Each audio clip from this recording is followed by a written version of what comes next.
චක්කවාලේසු අත්‍රා ගච්ඡන්තු දේවතා සද්ධම්මං මුනි රාජස්ස සුනන්තු සග්ග මොක්ඛදං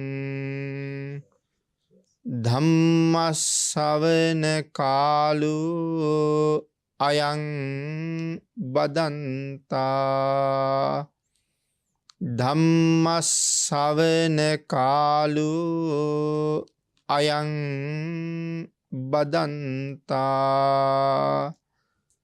ධම්මස්සවන කාලෝ අයං බදන්තා.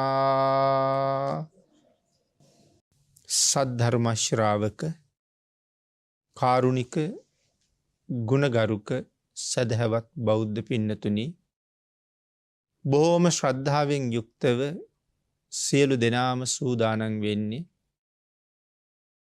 තිලෝගුරු ශාන්තිනායක සම්මා සම්බුදුරජාණන් වහන්සේ විසින් ලෝක සත්වයන් පිළිබඳව අසීමිත දයාවෙන් කරුණාවෙන් මෛත්‍රියෙන් යුක්තව අවබෝධ කරගෙන දේශනා කොට වදාළ පරම ගම්බීර වූ ශ්‍රී සද්ධර්ම රත්නයෙන් බොහෝම පුංචි කොටසක් දේශනා කරවගෙන ධර්ම ගෞරවය පෙරදරි කරගෙන දේශනාගත ධර්මයේ ශ්‍රවණය කරන්නත්, එසේ ධර්ම ශ්‍රවණය කිරීමෙන් ලැබෙන අවවාද අනුශාසනා තම තමන්ගේ ජීවිතවලට එකතු කරගෙන වඩාත් නිවැරදි මෙලව ජීවිතයක් සකස් කරගන්නත්, නිවැරදි වුණ මෙලව ජීවිතයක් තුළින් සුගතිගාමී වූ පරලොව ආයිති භවයකින් සැනසෙන්නත්,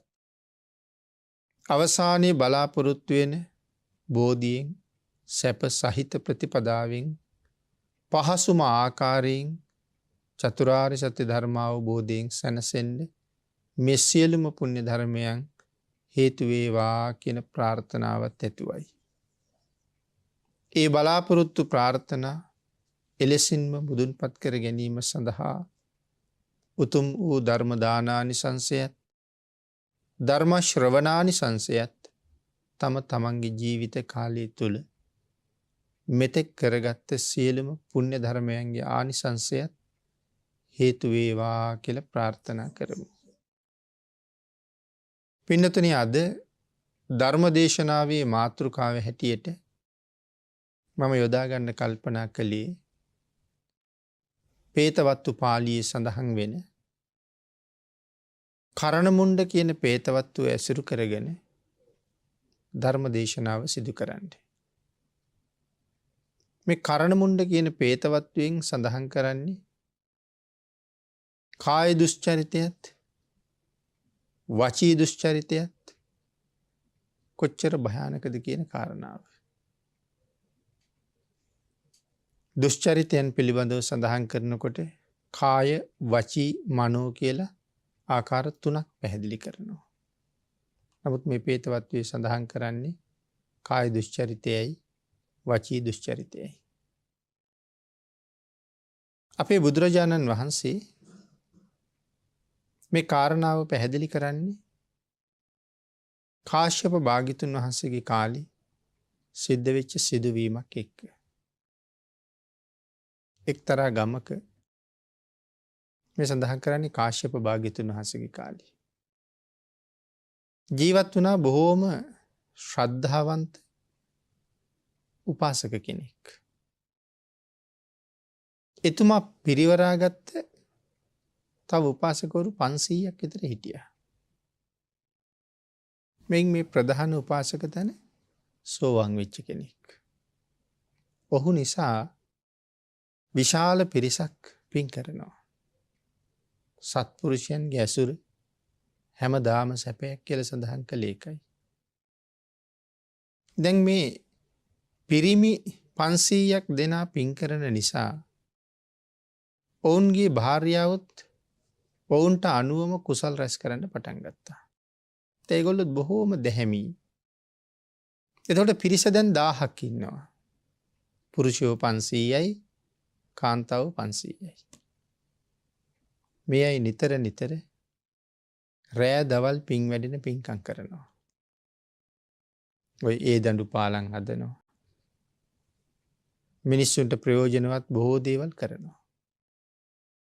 ඔය අතර කාශ්‍යප භාග්‍යතුන් වහන්සේගේ ශාසනයේ භික්ෂුන් වහන්සේලා උදෙසා විශාල සංඝාරාමයක් හැදුවා. හදලා ඒක ශාසන සන්තක කරලා පූජා කළා. මේ පිරිස වරින් වර මේ සංඝාරාමයට යනවා භික්ෂුන් වහන්සේලාට උපස්ථාන කරන්න. ඉතින් එහෙම යන දවසක අතරමඟ නතර වෙවි තමයි යන්නේ. ඒ කියන්නේ බොහොම දුරයි. තැන් තැන් වල කාලය ගත කරමින් මෙයා යන්නේ. එක දවසක් මෙහෙම යනකොට මේගොල්ලෝ නතර වෙච්ච අම්බලමක හිටියා දූර්තයෝ පිරිසක්. සුරා දූර්තයෝ. ඉතින් අර පිරිස යනකොට තමන්ගේ භාර්යාවුන් එක් කරගෙන මෙයන්නේ ඔක්කොටම පින් කරගන්න හින්දා. ඒ සඳහන් කරනවා මේ කාන්තාව බොහොම ලස්සනයි මේගොල්ලෝ. සමහරලාට තරුණ වයසේ ඉන්නත් ඇති. ඉතින් ඒ පිරිස එතන නතර වෙලා ඉඳලා ගියාට පස්සේ අර දූර්තයෝ කතා කරනවා මෙයින් එක කාන්තාවකගේ හැරි සීලය බේදනය කරන්න කාට හරි පුළුවන් වුණොත් ඔහුට කහවණු 1000ක් දෙනවා කියලා. ඊට පස්සේ අර දූර්තයෝ පිරිසෙන් එක්කෙනෙක් කියනවා මම එක්කෙනෙකුගේ හරි සීලය බේද කරනවා. ඔහු ඒක බාරගත්තා. දැන් මේ කාරණාව බාර අරගෙන මේගොල්ලෝ දැන් තව නතර වෙවි යන තැන් තියෙනවනේ. මේ පුජ්‍යලයා ඒ තැන් වලට ගිහලා මොහුට හොඳ හැකියාවක් තියෙනවා මේ ගීත ගායනයේට. ගිහලා කාන්තාවෝයි අර පුරුෂයෝයි නතර වෙලා ඉන්න ආවට හොඳට වාදනය කර කර ගීත ගායනවා. මේ ක්‍රමයෙන් කොහොම හරි ඔහුට පුළුවන් වුණා එක කාන්තාවක් ටිකක් තමන් පැත්තට නමා ගන්න. මේ ගායන හැකියාවත් එක්ක. ඒක ඔහු තව ටිකක් දියුණු කරගත්ත. ඇගේ අවධානය තව තව වැඩි වැඩියෙන් තමන් පැත්තට හරවගත්තා. එහෙම කරගෙන මොහු කොහොම හරි ඒ කාන්තාවගේ සිල් බිඳින තැනටම කටයුතු කළා. හැබැයි ඒක අනික් කාන්තාව සියලු දෙනාම දන්නවා. දැන් ඔහු අන්තිමට කාර්යය නිමා කරලා අර පිරිසට ගිහිල්ලා කීවා මම බාරගත්ත කාර්යය මං කළා. එක තැනැත්තියක් සීලයෙන් විනාශ කළා. කියන්නේ ඇගේ සීලය විනාශ කළා. දැන් මට පොරොන්දු වෙච්ච මුදල ඕනේ කියලා. කහවණු 1000 ඔහුට ගෙව්වා. නමුත් දැන් අරගොල්ලන්ට තරහයි නිර්පරාදී මුදල් වියදම් වුණා. ඒ හින්දා මේ කේන්තියටත් එක්ක අර කාන්තාවගේ ස්වාමියා හොයාගෙන ඇවිල්ලා ඔහුට කීවා අන්න අහවල් පුද්ගලයා ඔබේ කාන්තාවත් එක්ක අනියම් සම්බන්ධයක් තියෙනවා කියලා. හරියටම මේ පුද්ගලයාට නමා ගන්න පුළුවන් වුණෙත් අර ප්‍රධාන උපාසක තැනගේ බිරිඳමයි. සෝවාන් උපාසක තැනගේ බිරිඳමයි හරව ගන්න පුළුවන් වුණේ. ඊට පස්සේ උපාසක තැන ගිහිල්ලා අගෙන් ඇහුවා. ඔහු ඉන්න තැන පිළිගත්තෙත් නෑ. ඔහුට විශ්වාසයක් තිබුණෙත් නෑ ඒ එහෙම කරයි කියලා. නමුත් ඇගෙන ගිහිල්ලා ඇහුවා. දැන් ඇයට මේක ඔව් කියන්න බෑ. ඒ නිසා කරන්න දෙයක් නෑ. දැන් ඔව් කියන්න බැරි නම් නෑ කියන්න ඕනේ. නෑ මං එහෙම කළේ නෑ. හැබැයි එතකොට දැන් සිල්පද දෙකක් කැඩෙනවා. දැන් තුන්වෙනි සිල්පදෙත් කැඩිලා දැන් එහෙම සිද්ධියක් නෑ කියලා කියපු ගමන් ඊළඟ සිල්පදෙත් කැඩෙනවා. බලන්නකෝ පාපයෙන් බේරෙන්න ගියහම බේරීමක් නෙමෙයි වෙන්නේ. තව තව පැටලීමක් තමයි වෙන්නේ. නමුත් කරන්න දෙයක් නැහැ. ඒ නිසා කිව්වා නෑ ස්වාමීනි එහෙම දෙයක් මං කළේ නෑ කියලා. නමුත් ඒ කාරණාව යෙදුනේ නෑ කියලා මොහුට ඒත්තු ගන්නවන්න ඇයට තව නොයෙක් දේවල් කියන්න සිද්ධ වුණා. බොරු ගොඩක් ගොතන්න සිද්ධ වෙනවා.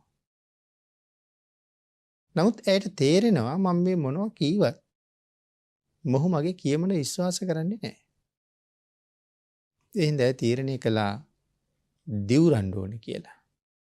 දැන් වඩා තහවුරු කරන්න අපි ඔය දිවිරීමේ වැඩේ කරනවානේ. ඒ නිසා අයත් තීරණය කළා දැන් දිවුරලා කියනවා. ඒ හින්දා කියනවා ස්වාමීනි මම මේ වරද කළේ නෑ. මම මේ වරද කළා නම් උපෝපං භවයක් ගානේ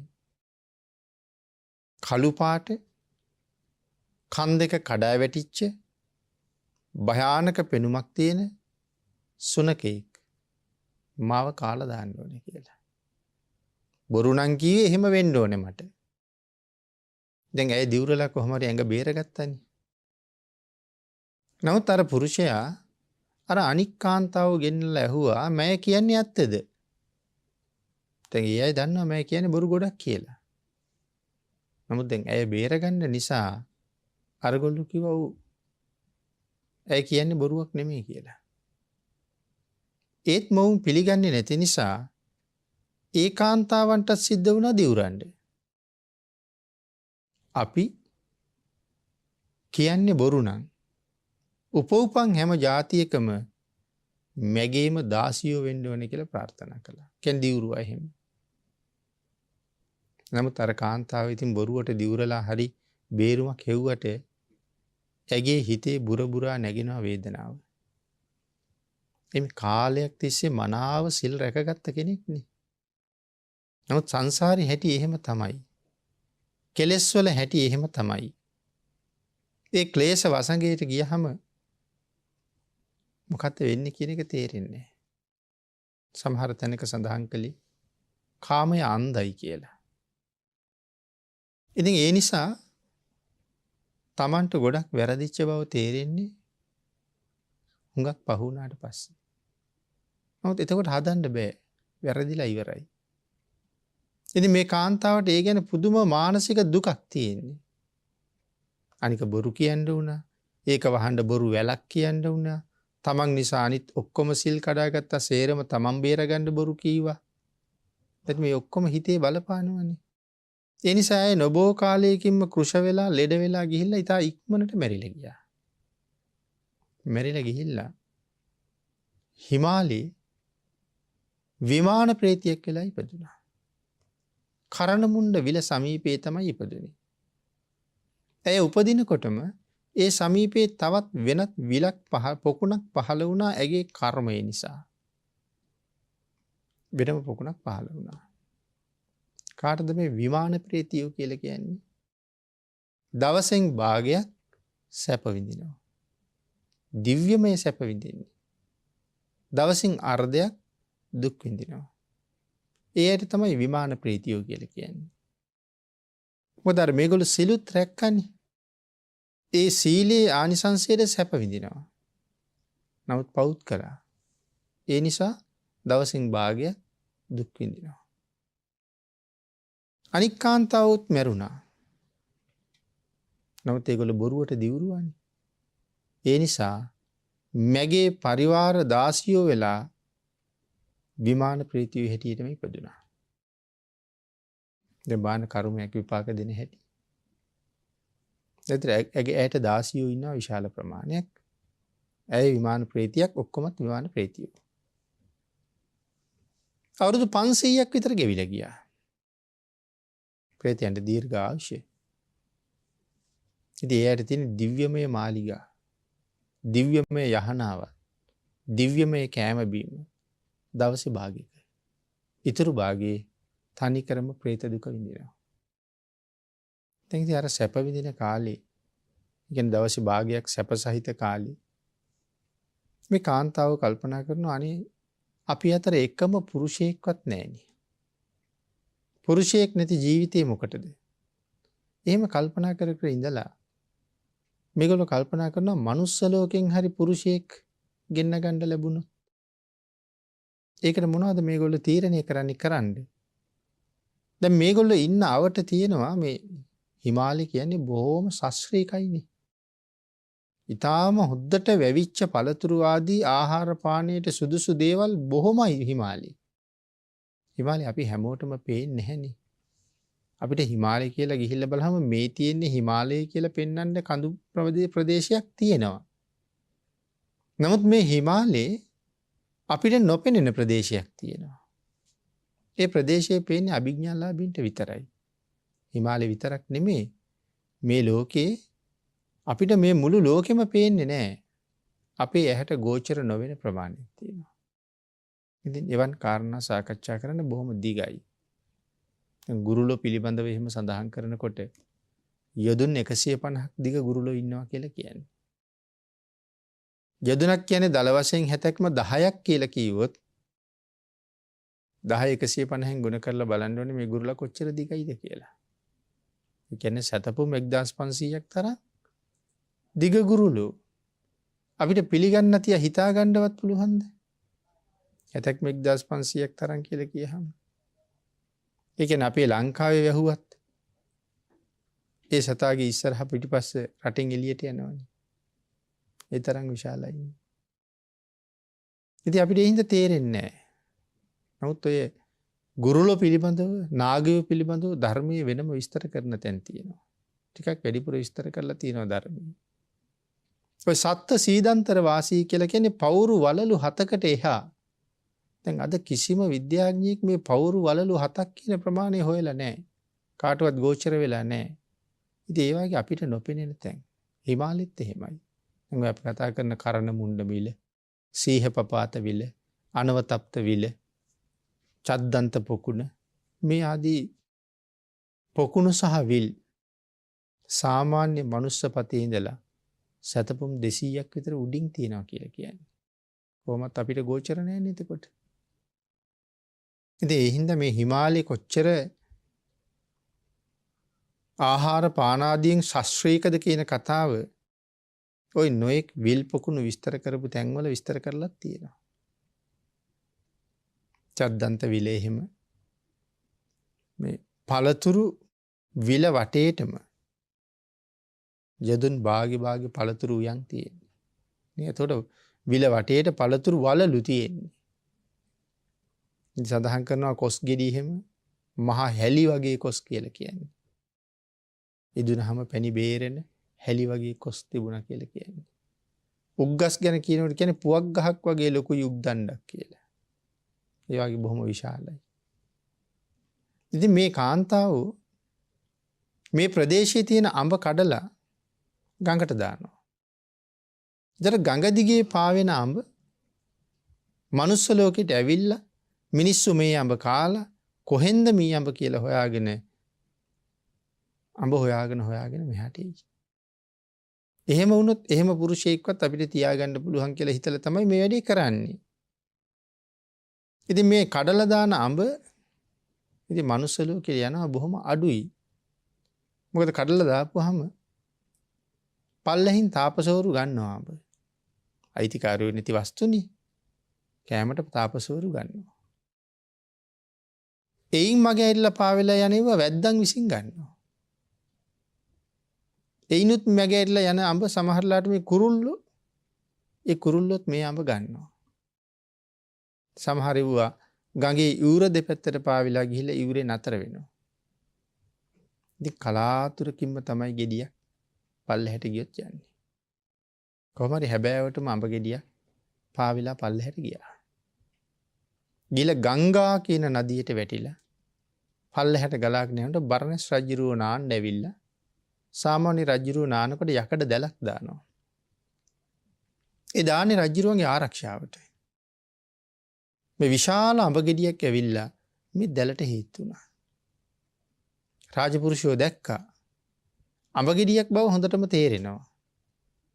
නමුත් හරිම සුවඳයි. නමුත් කවදාවත් මේ වගේ ලොකු අඹ දැකලා නැහැ. ඒ හින්දා අනුභව කරන්න බයයි. ඉතින් රජුරවන්ටත් පෙන්නවා. තීරණය කළා. හිරකාරයෝ කොහොමද දැන් මරන්න ඉන්නේ? කෑල්ලක් කපලා හිරකාරයෙකුට දීලා බලමු කියලා. පොඩි කෑල්ලක් කපලා වයසක හිරකාරයෙකුට දුන්නා. එයා ඒක කාලා කියනවා ස්වාමීනි මේක නම් මනුස්ස ලෝකයේ අඹයක් නෙමෙයි. මේ වාගේ අඹ කවදාවත් කාලා නැහැ. තව කෑල්ලක් දුන්නා. මොකද පළවෙනි කෑල්ල කාලා අර මනුස්සයාට කිසි වෙනසක් නෑ. කියන්නේ මේ හානියක් වෙන බවක් පේන්නේ නෑ. දෙවෙනි කෑල්ල කෑවහම මේ මනුස්සයාගේ සුදු පාට වෙලා තිබිච්ච කෙස් ඔක්කොම කළු පාට වුණා. ඇතුළට ගිලිලා තිබිච්ච ඇස් ඔක්කොම පියවි ස්වභාවයට ඉස්සරහට මතු වුණා. ගිලිලා තිබිච්ච කම්මුල් ආපහු පිරීලා හොඳට රවුම් වුණා. රැලි වැටිලා තියෙන හැම ආපහු සම්පූර්ණ දිගෑරුණා.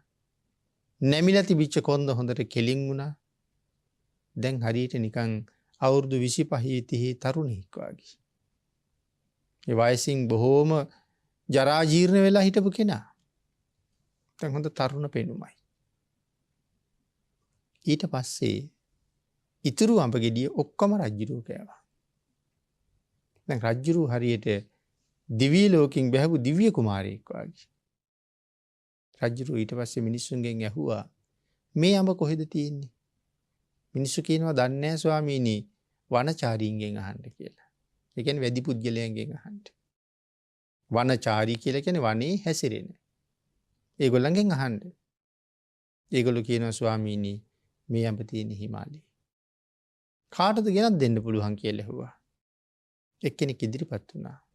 එයාට කහවණු 1000ක් දුන්නා.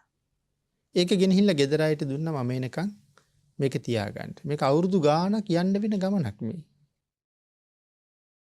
ඉතින් දැන් මොහු ගමන පටන් ගත්තා. යොදුන් 60ක් විතර ගියා. යොදුන් 60ක් කියලා කියන්නේ සුළු දුරක් නෙමෙයි. යොදුන් 60ක් විතර ගියහම මෙයාට හම්බ වෙනවා තාපස කෙනෙක්. ඒ තාපසතුමාගෙන් ඇහුවා ස්වාමීනි මේ අර දිව්‍යමය අඹ තියෙන දිහාට යන්නේ කොහොමද? ඒක තව යොදුන් 30ක් යන්න. එතකොට තව තාපස කෙනෙක් හම්බෙයි යා පාර කියයි. එතෙන්ට ගියා. එයා කියනවා තව යොදුන් 15ක් යන්න. එතකොට තවත් තාපස කෙනෙක් හම්බෙයි. එතෙන්ට ගියා. එයාගෙන් පාර අහපුවම කියනවා දැන් ඔබ ප්‍රධාන ගඟෙන් මිදෙන්න ඕනේ. ඔබට හම්බ වෙනවා අතු ගංගාවක්. ඒ ගඟ දිගේ යන්න. ඒ ගඟ දිගේ යනකොට ඔබට හම්බ වෙනවා පර්වත දෙකක් අතරින් වතුර එනවා. එතන නතර වෙන්න. ඒ පර්වත අතරින් වතුර එන්නේ දවල්ට විතරයි. රැට එන්නේ නැහැ. ඔබ මේ පර්වතයේ සිදුරෙන් ඇතුල් වෙන්න ඕනේ. රැට ගිනි හුලක් පත්තු කරගෙන ඒ සිදුරෙන් ඇතුළට යන්න. රැට වතුර නැහැ.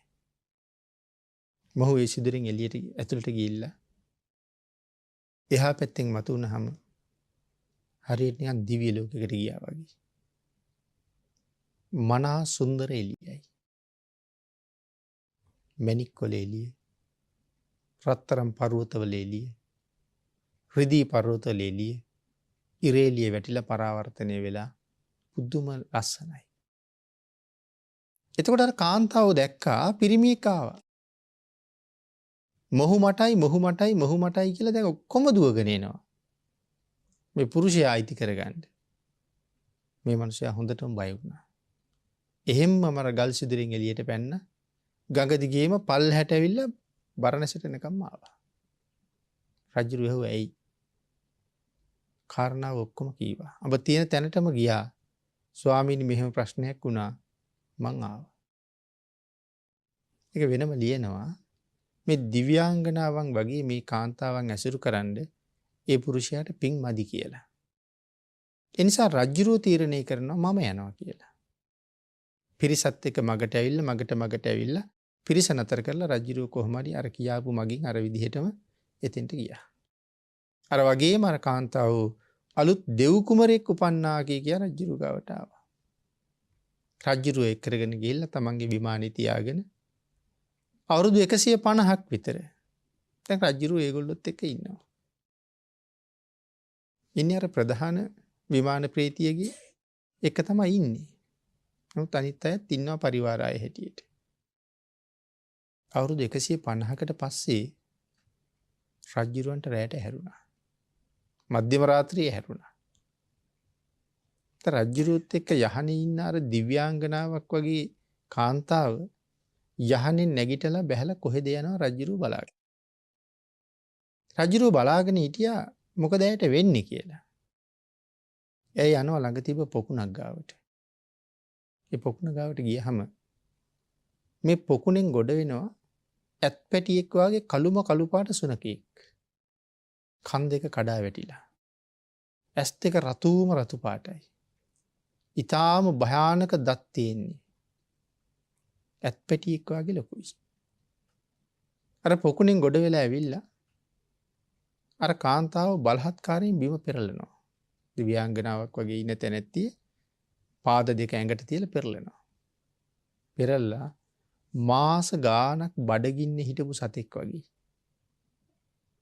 සරුවාංගය ඇද්ද ඇද ඉර ඉර කනවා. දැනෙන වේදනාව නිමක් නැති වෙතිනි.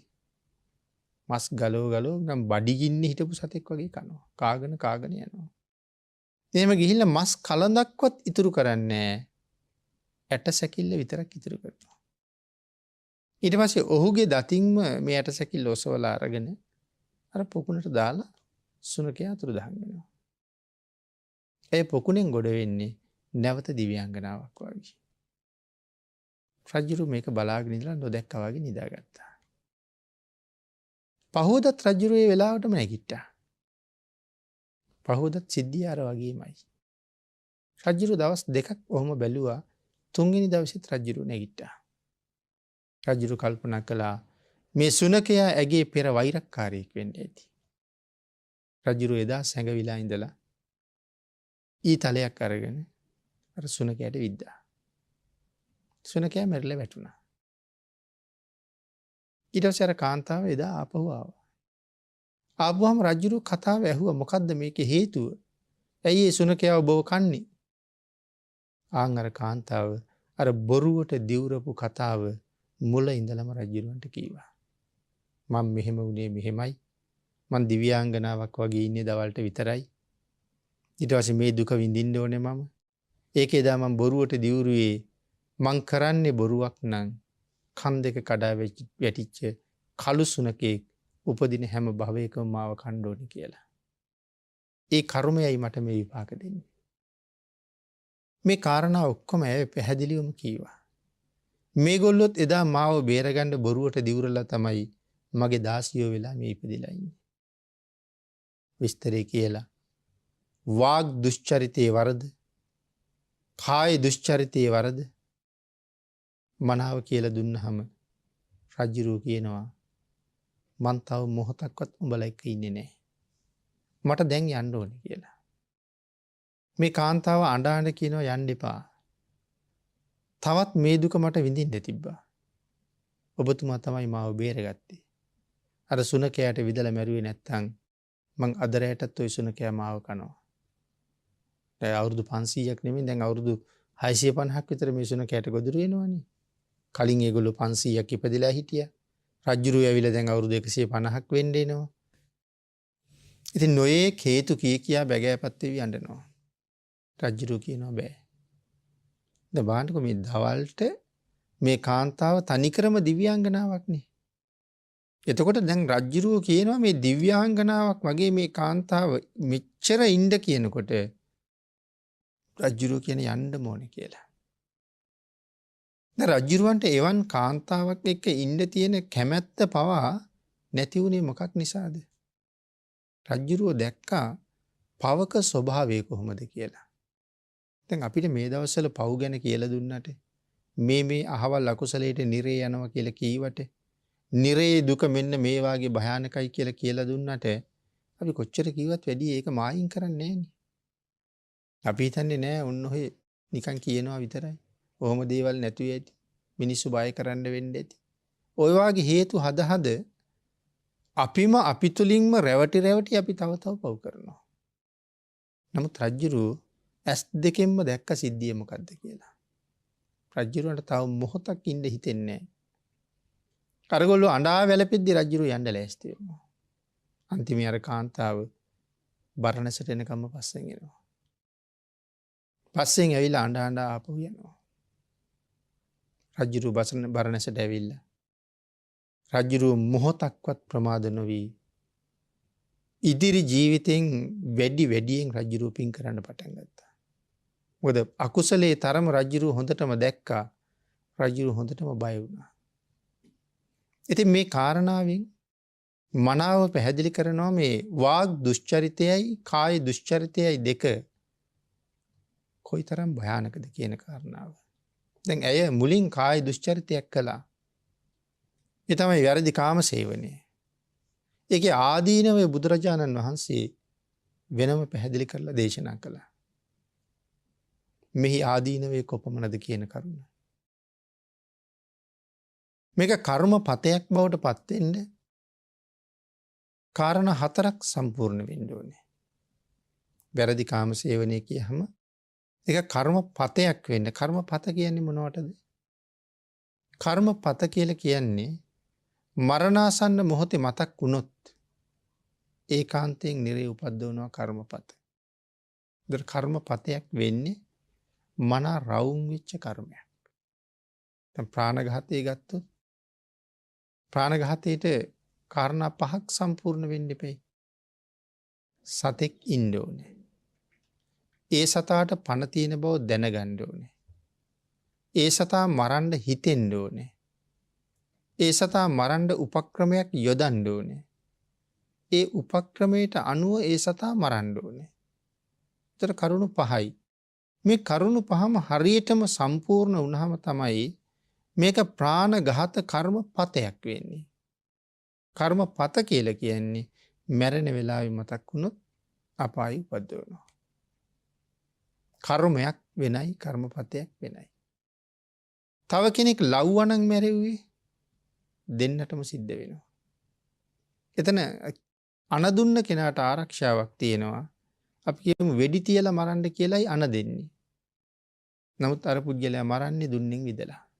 එහෙම වුණොත් අන දුන්න කෙනා බේරෙනවා. ඒ වෙඩි තියන්නේ කීවේ. එයා කියපු හැටියට නෙමෙයි මැරුවේ. එතකොට කර්මය ඔහුට අයිති නැතුව යනවා. එතකොට විදපු කෙනාට විතරයි කර්මය. නමුත් වෙඩි තියලාම නම් මැරුවේ දෙන්නම අයිති වෙනවා.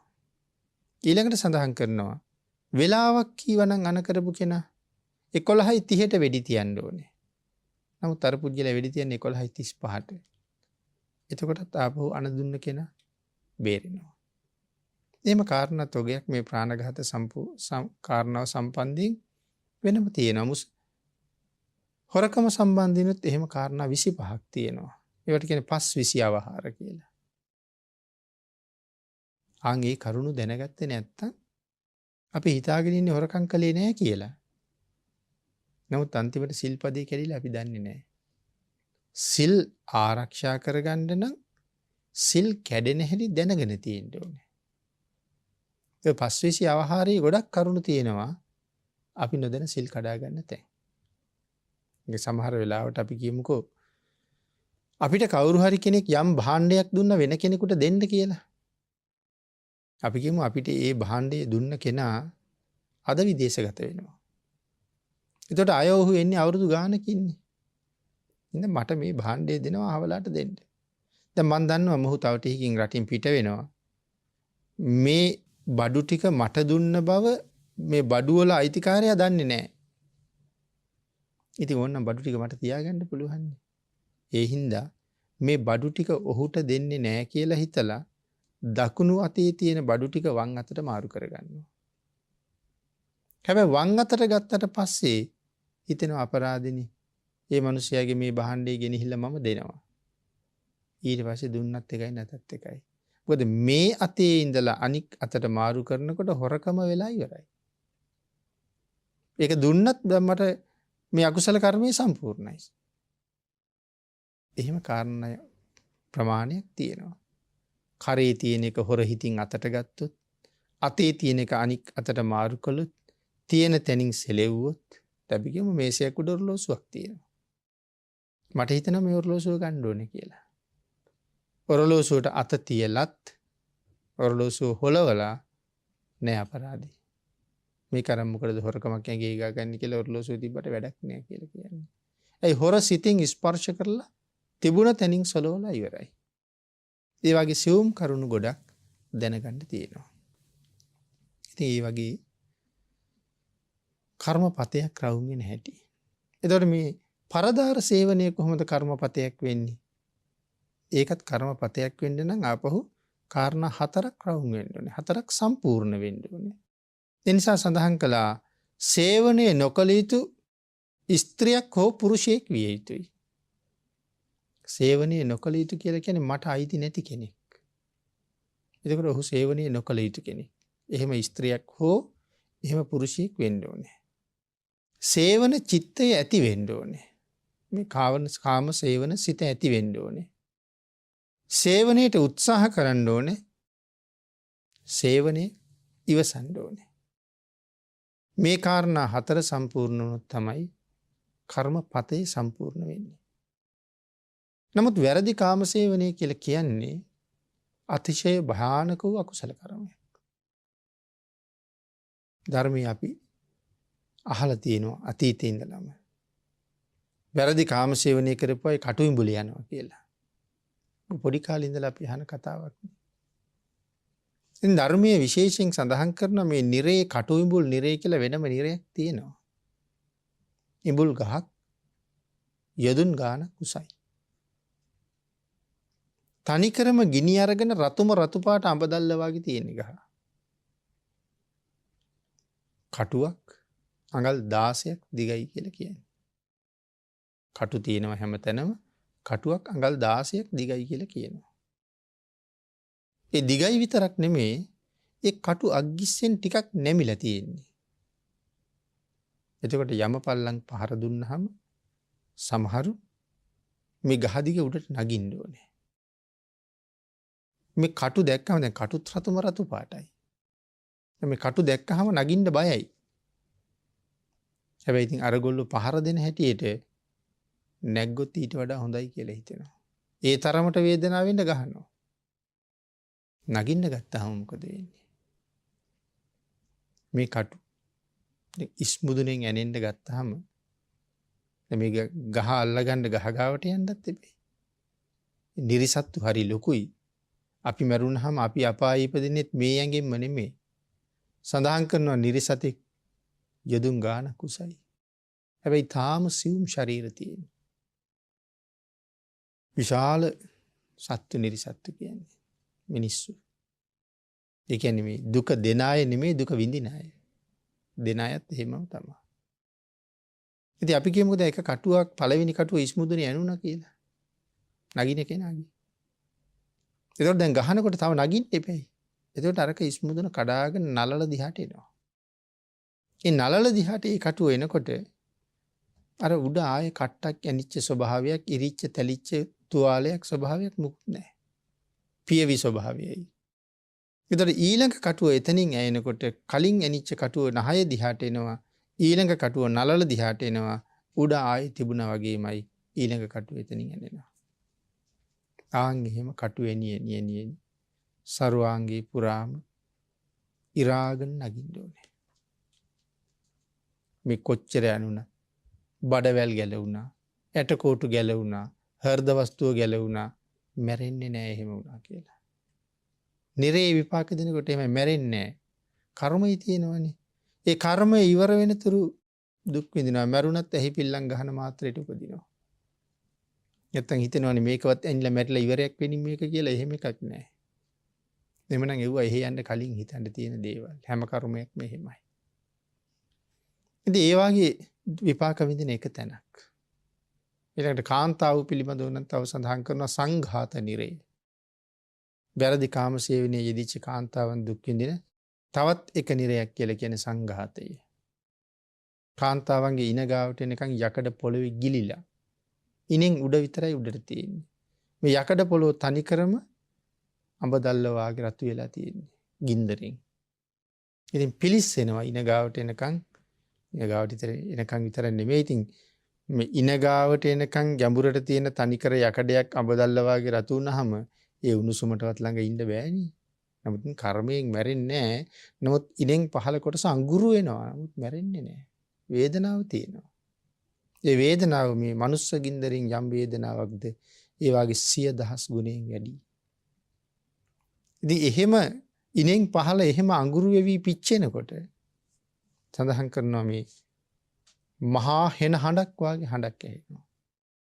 හැරිලා බලහම සතපුම් 100 ගණන් දිග. මහ විශාල පර්වතයක් පෙරලි පෙරලි එනවා. ඈතින් පෙරලෙනවා පේනවා. සතපුම් ගානක් දිගයි. ඈත නිරිසත්තු ඔක්කොම නිකන් අර තැලිලා පොඩි වේගෙන තමයි පෙරෙල්ලා එන්නේ. හිතන්නකෝ බැලූ බැල්මට කෙරවල පේන්නේ නැති තරම් උස පර්වතයක් අපි ඔය යට කරගෙන පෙරලෙනවා කියලා කියනකොට කොයිතරම් භයානක තත්ත්වයක්ද කියලා. ඉතින් සියලුම දෙනා යට කරගෙන පෙරලීගෙන යනවා. හැබැයි ඉතින් පර්වතේ යනකොට ආයෙ නැගිටිනවා. ආයෙ තැලෙන්න ආයෙ කර්මය උපදිනවා. එතකොට බලහම දැන් මේක නැගෙනහිල්ල බටහිරට ගියා. දැන් උතුරේ ඉඳලා දකුණට එකක් එනවා. ඒක අපි තලාගෙන යනකොට බටහිරේ ඉඳලා නැගෙනහිරට එකක් යනවා. ඒක යනකොට දකුණේ ඉඳලා උතුරට එකක් යනවා. මේක අවුරුදු කෝටි ගාණක් එහාට තැලෙනවා මෙහාට තැලෙනවා. සමහර ලාට දෙපැත්තෙන් පර්වත ඇවිල්ලා එකට හේතු වෙනවා. ආන් ඒකයි සඳහන් කරන්නේ අර දරුවෙක් උපද්දවන කාරණාව අභිධර්මයේ පැහැදිලි කරනකොට දරුවෙක් උපදිනකොට ඒ උපත් මාර්ගය ඇතුලේ දරුවා මොනතරම් දුකක් විඳිනවද කියන කාරණාව පැහැදිලි කරන තැන දේශනා කරනවා. හරියට ඒ උපත් මාර්ගයේ ඔහු විඳින දුක සංඝහත නිරයේ පර්වත දෙකට හිර වුණ නිරිසතෙක් වගේ කියලා. කියන්නේ අර සංඝහත නිරයේ පර්වත දෙකක් දෙපැත්තෙන් පෙරෙල්ලා ඇවිල්ලා එකට හේතු වෙනකොට මේකට හිර වෙන නිරිසත්තු වගේක් ඉන්නවනේ. ඒ වගේ මවගේ ශරීරයෙන් එළියට එනකොට දෙපසටම හිර වෙලා ඒ තරම් මහා දුකක් විඳිනවා කියන කාරණාවයි ජාතිපි දුක්ඛ විස්තර කරන තැන සඳහන් කරලා තියෙන්නේ. ඉතින් මේ වාගේ කර්මයක තියෙන භයානක බව බොහොම ගැඹුරින් භාග්‍යතුන් වහන්සේ පහදලා දෙනවා. ඊළඟට මුසාව. භාග්‍යතුන් වහන්සේ දේශනා කළා බොරු කියන්නාට කළ නොහැකි පාපයක් නෑ කියලා. ඒ මොන පාපය කරලත් බොරු කියලා බේරෙන්න උත්සාහ කරනවනේ. බොරු කියන්නාට කළ නොහැකි පාපයක් නෑ. අංගේ හිඳ දේශනා කළා රාහුල තෙරුන් වහන්සේට. අම්බලට්ටික රාහුල වාද සූත්‍රයේ. මේ වගේ සූත්‍රවල පැහැදිලි කරනවා. බුදුරජාණන් වහන්සේ එක දවසක් වඩිනවා රාහුලයන් වහන්සේ ළඟට. උන්වහන්සේ වැඩ ඉන්න තැනට. රාහුල හාමුදුරුවෝ ඉතා කුඩයි. පැම් භාජනයක් අරගෙන ඇවිල්ලා තියාගෙන ඉන්නවා සිරිපතුල් දෝවණය කරන්න. පැම් භාජනෙන් සිරිපතුල් දෝවණය කරනවා. රාහුල හාමුදුරුවෝ කොච්චර පින්වන්තද. ලෞතර බුදුරජාණන් වහන්සේගේ සිරිපතුල් ස්පර්ශ කරන්න. ඉතින් ඒ පිනේ සීමාවක් නැහැ. මේ සිරිපතුල් ස්පර්ශ කරන්න විතරක් නෙමෙයි. මහ බෝසතාණන් වහන්සේට තාත්තේ කියන්නේ මහා කල්පලක්ෂයක් පාරමිතා පුරපු උත්තමේ. සඳහන් කරන්නේ බුදුරජාණන් වහන්සේගේ පිටිපතුල් රත්තරන් කැස් බෑවික් වගේ කියලා. ඝන රත්තරන් පාටයි. අපූර්වට නිමා වෙලා තියෙනවා. ඉතින් සිරිපතුල් දෝවණය කළාට පස්සේ දැන් මේ වාජනේ වතුර ටිකක් ඉතුරුයිනේ. අංගේ හිඳ කියනවා රාහුල ඔය වතුර ටික විසි කරන්න කියලා. රාහුල දැන් වාජනේ වතුර කොපමණද? ස්වාමීනි ස්වල්පයි. ටිකයි ඉතුරු දැන්. රාහුලේ බොරු කියන්නාගේ මහානකමත් ඔය වතුර ටික වගේම ස්වල්පයි. ඊට පස්සේ කියන රාහුලක විසි කරන්න. රාහුල දැන් කොහොමද? වතුර ටික දැන් අහක දාලානේ. ස්වාමීනි වතුර ටික අහක දාලා. බොරු කියන්නාගේ මහානකමත් අහක දමන ලද්දක් වගේ. ඊළඟට අහනවා සඳහන් කරනවා රාහුල ඔක මුණින් නමන්න. ඒක පෙන්ලා කියන රාහුල බොරු කියන පුද්ගලයාගේ මහානකම මුණින් හරවපු එකක් වගේ. ඒක කවදාවත් පිරෙන්නේ නැහැ. ඊළඟට කියන රාහුල ඔක දැන් ආපහු උඩු අතට හරවන්න. දැන් කොහොමද රාහුල? ස්වාමීනි දැන් වාජිනේ හිස්. රාහුල බොරු කියන්නාගේ මහානකමක් ඔය වගේ හිස් එකක්. එතන පැවිද්දක් නැහැ. මේ වගේ දක්වමින් අර රාහුලයන් වහන්සේ අතින් මුසාවාද කියවෙයි කියලා. කියවෙන්නේ නැහැ උන්වහන්සේ අතින්. නමුත් භාග්‍යතුන් වහන්සේ ආරක්ෂා කරනවා. ඒතකොට හිතන්නකෝ දැන් ඒතකොට මේ පැවිද්ද කියන්නේ මෙතන කියන්නේ රාහුලයන් වහන්සේටනේ. ඒතකොට ඉතින් අපේ මනුස්සකමත් ඒ වගේ කියලා හිතන්න වෙනවනේ. ආහක දමන ලද්දක් වගේ, ස්වල්පයක් වගේ, මුණින් ළමාපු එකක් වගේ, හිස් එකක් වගේනේ. ඒකනේ සඳහන් කළේ බොරු කියන්නාට කළ නොහැකි පාපයක් නැහැ කියලා. ඒ හින්දා මේ කාය දුස්චරිත, කයින් කරන වැරදි කීයක් තියෙනවද? 3ක් තියෙනවා. ප්‍රාණඝාත, අදත්තාදාන, කාම මිත්‍යාචාරය. වචනයෙන් කරන වැරදි 4ක් තියෙනවා. බොරු කියනවා, කේලම් කියනවා, පරුස වචන කියනවා, හිස් වචන කියනවා. මේ හැම එකක්ම භයානක කුසල කර්ම.